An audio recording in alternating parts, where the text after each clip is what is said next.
Hey guys, Josh here, and right now there are quite a few different Story of Seasons games available for the Nintendo Switch, and some questions I'm getting a lot are which one of these games is the best, which one should I start with, what are the differences between all of the Story of Seasons, and I know it can be overwhelming or confusing if you're just getting into farming games or if you're just getting into Story of Seasons. So in this video, I'm going to try to help you. I will go through each of these games that are available for the Nintendo Switch. I'm going to explain their main differences, the pros and cons, what I like and dislike about each game, and which one I would recommend for what type of player. And hopefully by the end of this video, you will have a good idea of which game is the best for you. So we have Story of Seasons, Friends of Mineral Town, Story of Seasons, Pioneers of Olive Town, Doraemon, Story of Seasons, Doraemon, Story of Seasons, Friends of the Great Kingdom, and Story of Seasons, A Wonderful Life. This one is currently only available in Japanese, but the English release is on June 27th. And all of these games are available on the Switch as well as Steam. Some of them are on other consoles as well. But for today's video, we have a lot of information to go through, so I'm going to be focusing on the Switch versions specifically. So let's start with Story of Seasons, Friends of Mineral Town. And this game is a remake of Harvest Moon, Friends of Mineral Town that was on the Game Boy Advance, which was a remake of Harvest Moon Back to Nature from the PlayStation 1, which was also a remake slash port of Harvest Moon 64, even though it ended up being a little bit different from that game. But basically this game goes a long way back. It's a remake of a remake of a remake. So even though it is a new version of this game, at its core, it's a very old school classic farming sim. So if you're looking to experience what the first farming games were like, or if you do have a lot of nostalgia for those games, then this might be a good one. And so the gameplay mechanics are pretty simple. Everything is really straightforward in this game. And honestly, there's not that many different things to do. So you will do farming, obviously. The fishing is simple. There's not that many different types of fish. You can have harvest sprites that will help you on your farm, help you with some of your chores. So that's a nice mechanic from this game. You will be spending a lot of your free time in the mines. So there are two different mines in this game. They have hundreds of floors. And the mining mechanics are pretty simple. So you just use your hoe and you till the ground until you find a hole that will let you go to the next floor. And yeah, as you mine, you will find ores to upgrade your tools. And as you play and as you go deeper in the mines, you will also find some secrets like power berries that will increase your stamina. And later on, even some tools like the cursed tools that you can evolve into the blessed tools and then the mythic tools. So this game has quite a few secrets, especially in the mines. But at its core, it's pretty simple and classic. But I will say the two things I like the most about this game are the festivals and the different characters. So all of the characters are pretty interesting and unique, so it's fun to get to know them. And the festivals, there's about 4 of them per season, and they're all very interactive and engaging. So there's like a horse race where you can bet on different horses. There's a fetch festival where you have to throw the frisbee at your pet, and you have to make sure that your pet is well trained if you want to win. There's, of course, like the classic cow festival where you have to make sure that your cow is doing well if you want her to win. There's also like chicken fights and things like that. So the festivals are always so much fun in Friends of Mineral Town. But as I said, outside of the festivals, there's not that many different things to do. And you will find that this game does get repetitive. After like 2 years or 3 years, you will find yourself just doing the same thing every day over and over again. So even though it has like quality of life improvements over the past versions of the game, it lacks some of the content that the newer games have. And one thing to keep in mind is that in this game, there is no customization. You can choose your skin color and your outfit. That's pretty much it. And you can't really decorate your farm or customize your house, really. So there's not that much customization. So this game is very simple, but it's the classic formula, so it works. You can't really go wrong with that game. But some people might get tired just because it can be a little bit repetitive. However, as I said, if you push through the repetition, this game has lots of secrets. If you do want to play it a long time, you can do that, but just keep in mind it'll be a little bit repetitive. Next game is Story of Seasons, Pioneers of Olive Town, and this game is not a remake, it is new. And you can tell because it is taking a lot of inspiration from other more recent farming games in that there is crafting. So in this game, you will be gathering a lot of materials on your farm and in the mines. So there's different types of lumber, different types of ores. You'll be gathering so many different materials and putting them into makers to transform them. And then after that, with those transformed materials, you'll be able to craft to decorate your farm. So there is a lot of customization in this game. You can create your character, choose your skin color, hairstyle, hair color. There's lots of different outfits that you will unlock as well by gathering lots of different materials. So definitely if you like crafting and customization, this one will be for you. And this game in terms of gameplay will definitely keep you busier. And there's just more different things to do than in Mineral Town. Not only because you can decorate, but also because there's a museum in this game. So you'll have to get all of the different fish to fill the museum. You'll also have to take pictures of the different wild animals that will appear on your farm and around the world. So there's a ton of things to do. One thing I want to say about the decoration, however, yes, you can place furniture like paths and fences on your farm. You can move the buildings around on your farm as well, but it's not perfect, so you can't rotate furniture. And also inside your house, there's only a few very specific spots where you can place things down.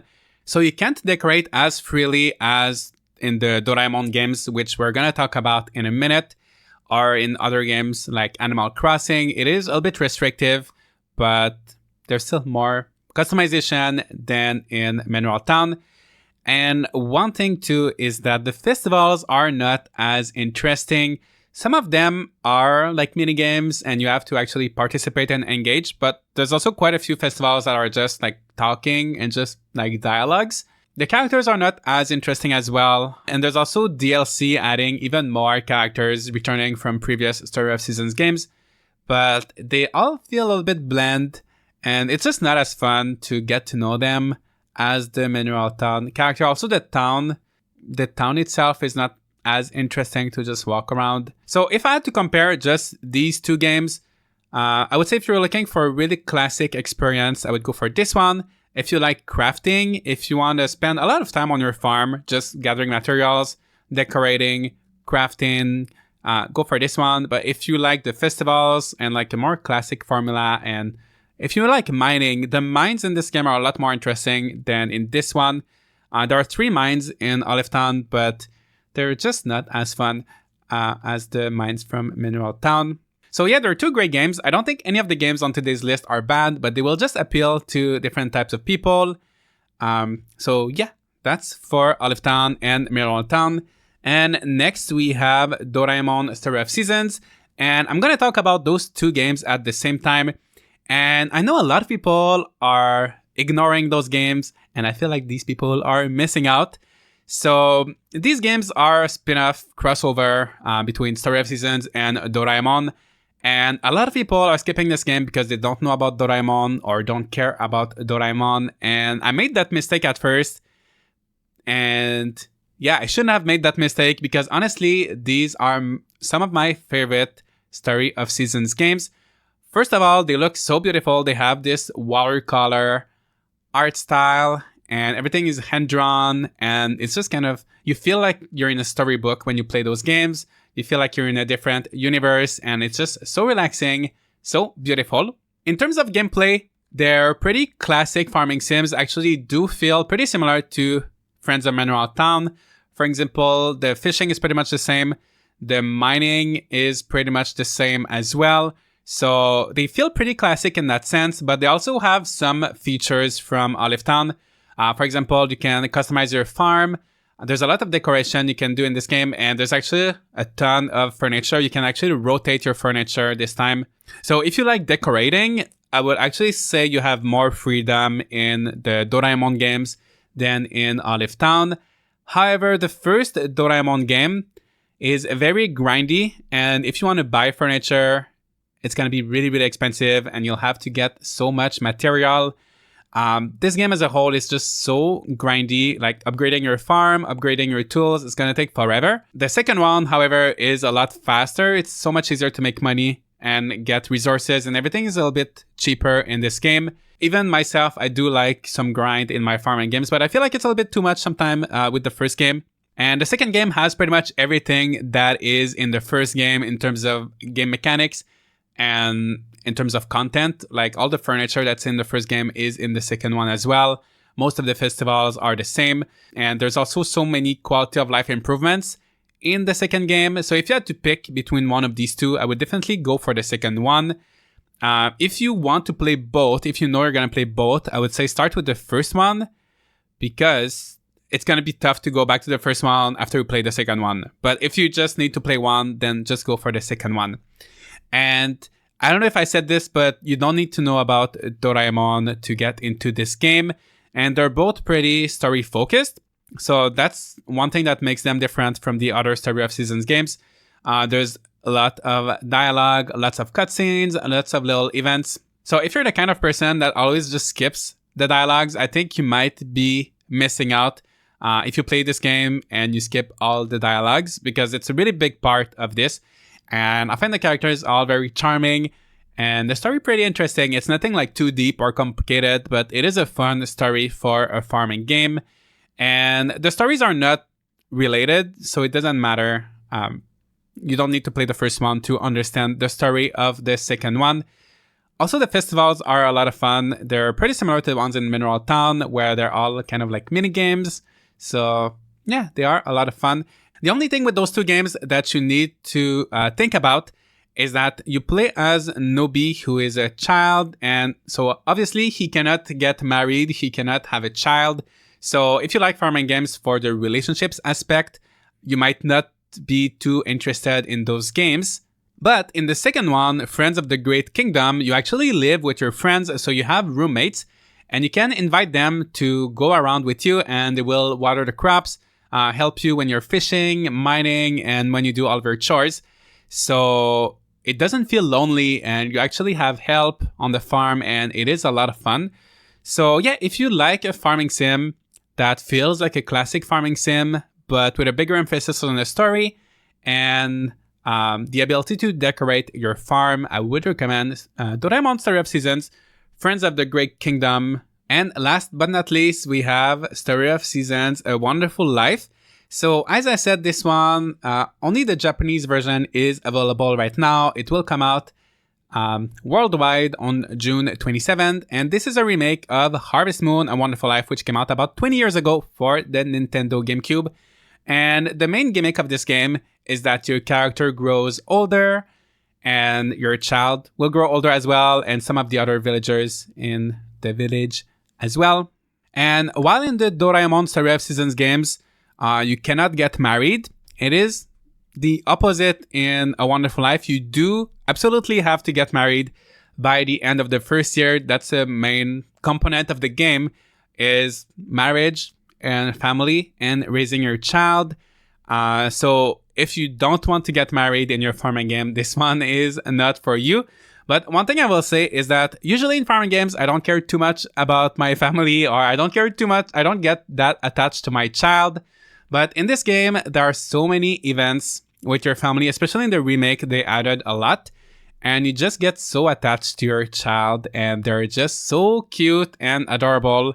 And depending on how you raise your child, it will determine what they will do in the future. So they can become a farmer just like you, or they can become a musician, or like a doctor. And there's lots of different paths that they can take depending on what kind of items you show them and how you interact with them and who your friends are. So that's one thing I really like about this game. The other characters living in the village are interesting, but the festivals are not as good as in the other games. There's only one festival per season, and for some of them you do have to like bring an item, bring a dish or something, but they're not like mini games, or they're not like extremely engaging like the ones in Doraemon Story of Seasons or Friends of Mineral Town. And also, as a whole, there's just not that many different things to do in this game. So you're gonna do your farming. By the way, the farming has been improved quite a bit from the original game on the GameCube. It was very painful, very slow, very tedious in the original, but now it's a lot faster. You can upgrade your tools to water crops very quickly, for example. So the farming is a lot more fun, and also you have hybrid crops in this game, so you can make so many different combinations, and you'll spend a lot of time just trying to get all of the different crops. But besides the farming and taking care of your family, you can go fishing, you can go to the digging site. Digging is not nearly as fun as mining in the other games. There's just one floor. It's gonna get a little bit bigger every year, but there's just one floor, and you just dig with your little shovel, but there's nothing like extremely fun with the digging. So honestly, there's not that many different things to do. But on the other hand, I would say this makes it a very relaxing game because you don't feel overwhelmed, like, oh, I have to do this and this and this. You just kind of take it slow, and you just honestly walking around and enjoying the scenery and the sound effects and the music in this game. The atmosphere is just so relaxing and cozy. And one thing I like is that the changes between the seasons are gradual. So in most farming games, for example, the last day of autumn, you're going to see all of these orange leaves and everything. And then the first day of winter, everything is going to be covered with snow. So the changes are very abrupt in most farming games.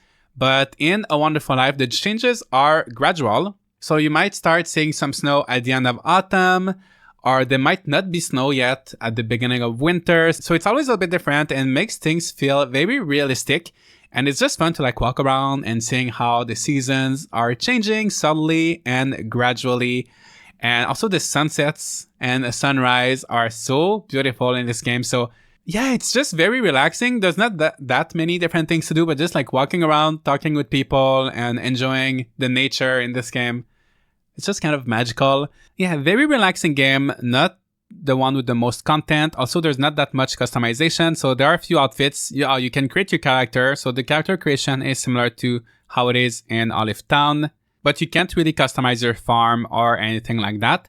So if you're looking for something very relaxing and spend some time with your family, your virtual family, your child, yeah, just like very relaxing experience, I would recommend A Wonderful Life. And yeah, so these are the 5 Story of Seasons games that we have on the Switch right now. I'm going to go through them one by one very quickly for a quick summary. So first we have Story of Seasons, Friends of Mineral Town. So that game is for you if you're looking for a classic farming sim experience. Simple, but it works, and charming characters and fun festivals. Next, we have Story of Seasons. Oops, upside down. Still upside down. Story of Seasons, Pioneers of Olive Town. So if you're looking for something that's a little bit more involved with crafting, lots of resources, lots of makers, lots of things to do, I would recommend this one. Also, there's more customization in Pioneers of Olive Town. And one thing I should mention for Olive Town is that the game when it first came out and the game now is quite different. So they released a lot of patches and fixed lots of issues. So for example, when it first released, you could only put one item at a time in the makers, and that was really frustrating because you had to always keep an eye on your makers, make sure they were working. But now you can queue up to 10 items in the makers. So that's one of the biggest differences, but they added a lot of little things with updates and patches. So that's one little thing I wanted to mention. But yeah, if you like crafting and customization, then go for Olive Town.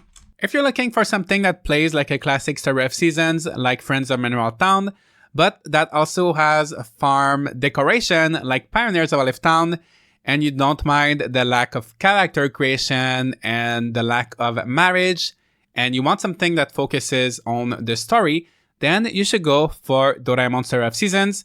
And just because of all the quality of life improvements, I would recommend just going with Friends of the Great Kingdom. And if you're looking for something relaxing with a focus on family life and raising a child, then you should go for Story of Seasons, A Wonderful Life.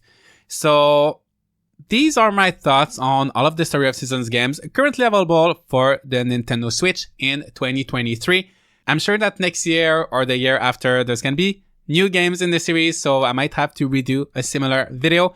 But let me know which of these games have you played, which one is your favorite, which one would you recommend. If you watch this whole video and you're still not sure which game you should pick, leave a comment. Let me know what you're looking for, and I'll try to help you and other people in the community. Seeing your comments, hopefully we'll try to help you as well. So yeah, leave a comment if you still need some help, but I hope this was helpful. Let me know if you'd like me to do a similar video for other consoles, because there's so many Story of Seasons games. So yeah, anyway, that's gonna be pretty much it, guys. Leave a like and subscribe for more content like this, and I'll see you all in the next video.